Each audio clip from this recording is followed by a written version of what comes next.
अरे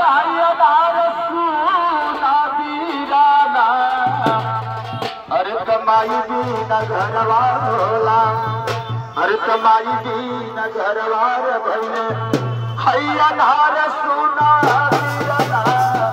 माई दीन घरवा भैया नार सुना दीराना माई दीन घरवा भैया नार सुना दीराना नार सुना दीराना माई दीन घरवा भैया नार सुना दीराना।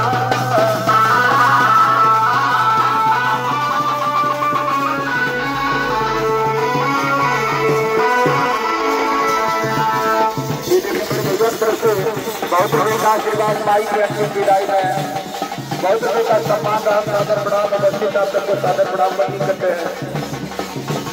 माई के दिलवारे सोना गंगा के समान हो,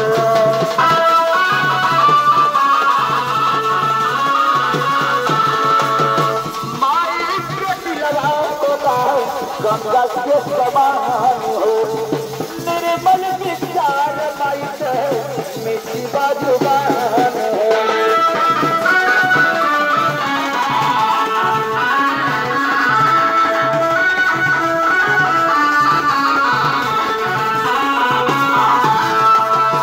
माई के दिलवा तोला गंगा के समान हो।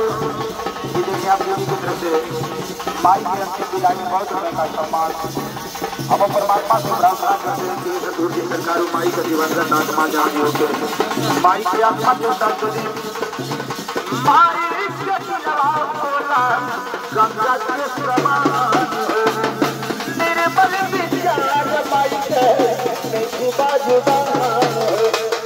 माई बिना के दुनिया माई बिना के दुनिया हर सुना दीराना माई बिना घरवा भैया माई बिना घरवा भैया नार सुना दीराना माई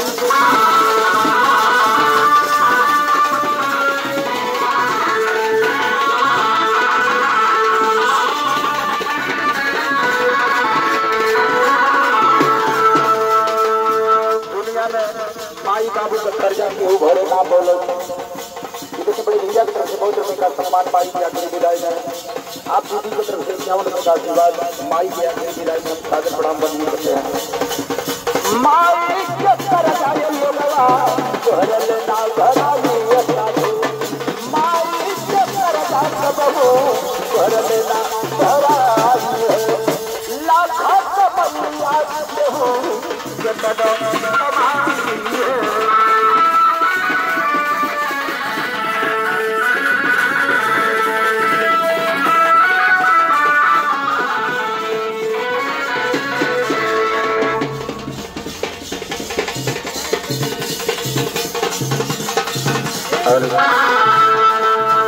माई के कर्जा लोगवा भरल ना भराई हो लाख कमैया जतनो कमाई हर गैल सरवन हर गैल सरवन मार सुना दीराना माई बिना घरवा भैया माई बिना घरवा भैया नार सुना दीराना माई बिना।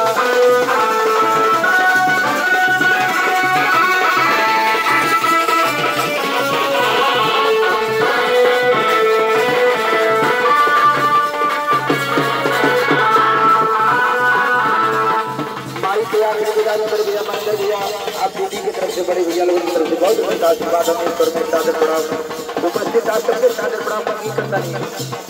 माई आशा तेरा करी बोलवती